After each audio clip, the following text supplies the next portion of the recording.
აპირებს თუ არა საკუთარი მოქალაქეების წამებაში ბრალდებული ქართული ოცნება საკუთარი დანაშაულების გამოძიებას და პასუხისმგებელი პირების დასჯას. ირაკლი კობახიძის 2 დღის წინანდელი კომენტარის შემდეგ ოცნების პრემიერი დამატებით განმარტებებს ამ თემაზე აღარ აკეთებს.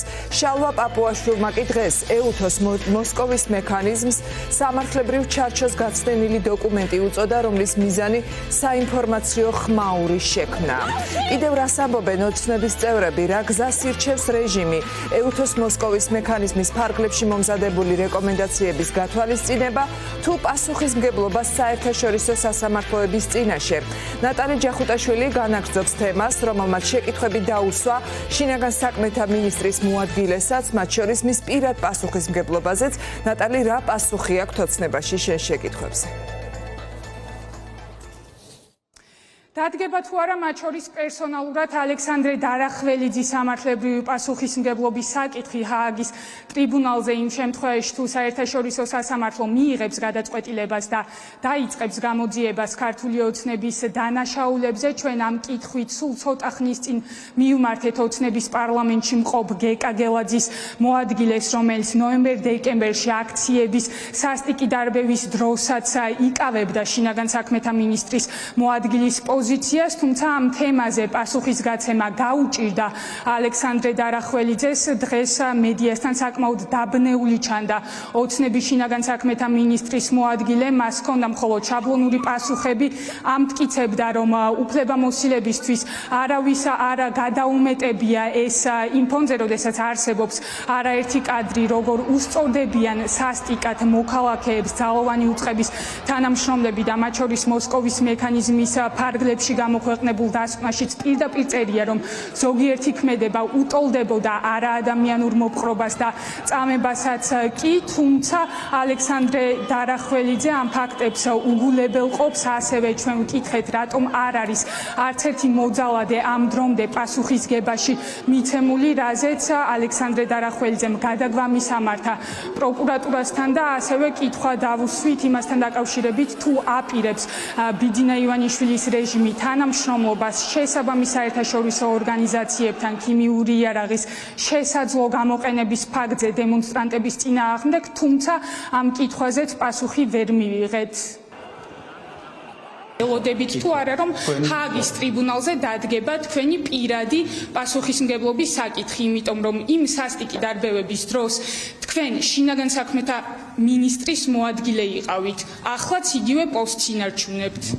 შინაგან საქმეთა სამინისტრომ 2024 წლის ნოემბერ-დეკემბერში აკვეთა სახელმწიფო გადატრიალების მცდელობა. როცა არის აქცია ძალადობრივი, ადგილი აქვს სახელმწიფო უწყებებზე თავდასხმას და თქვენ კარგად ნახეთ, რომ საქართველოს პარლამენტის შენობა ფაქტურად გადამწვარი იყო აქციის მოძალადე მონაწილეების მხრიდან. პოლიციამ გამოიყენა პოლიციის კანონით გათვალისწინებული შესაბამისი პროპორციული ძალა. რამდენიმე დღის წინ ირაკლი კობახიძემ განაცხადა, რომ კონკრეტული რეკომენდაციების შესრულებას ქართული ოცნება აპირებს. ის დეტალებში არ შესულა, არ დაუკონკრეტებია, რა კომპრომისებზე წავა ბიძინა ივანიშვილის გუნდი და დღეს ამ კითხვებით ჩვენ მივმართეთ ქართული ოცნების წარმომადგენლებს, თუმცა ისინი აცხადებენ, რომ ძირითად მოთხოვნებზე, რაზეც არის ამ დოკუმენტში საუბარი, რომ უნდა გათავისუფლდეს უკლებლივ ყველა პოლიტიკური პატიმარი, რომ უნდა შეწყდეს სამართლებრივი დევნა, მათ შორის ოპოზიციონერი ლიდერების წინააღმდეგ და რომ უნდა გაიწვიოს ქართულმა ოცნებამ უკან საკონსტიტუციო სარჩელი, რომლის თანახმადაც ქართული ოცნება აპირებს ოპოზიციური პარტიების აკრძალვას. ამ მოთხოვნებთან დაკავშირებით ქართული ოცნების პასუხი არის არა, მათ შორის ძირეული რეფორმების გატარებაზეც იყო საუბარი ამ ძალიან ვრცელ ანგარიში, თუმცა როგორც ჩანს ქართული ოცნება ამ კომპრომისებზე წასვლას არ აპირებს. დღეს მაგალითად შალვა პაპუაშვილი ცილის მწამებულს უწოდებდა ამ დოკუმენტს და ამტკიცებდა, რომ ჭორებს ეფუძნება ეს ანგარიში. არიან ზუსტად ის ქვეყნები, რომლებიც გამოირჩევიან საქართველოს წინააღმდეგ ბოლო პერიოდში მტრული პოლიტიკით. ეს არის სკანდინავიის ქვეყნები, ბალტიის ქვეყნები და სხვა, რომლებსაც აქვს გაცხადებული მტრული პოლიტიკა ქართველი ხალხის წინააღმდეგ. მათ დააინიცირეს ეს პროცესი. ფაქტი არის ერთი რამ, მთლიანი დოკუმენტი არის ცილის წამება თავადვე აღიარებს, რომ არის ჭორებზე დაფუძნებული, თავად დოკუმენტში ამბობს, რომ არის მონათხრობები.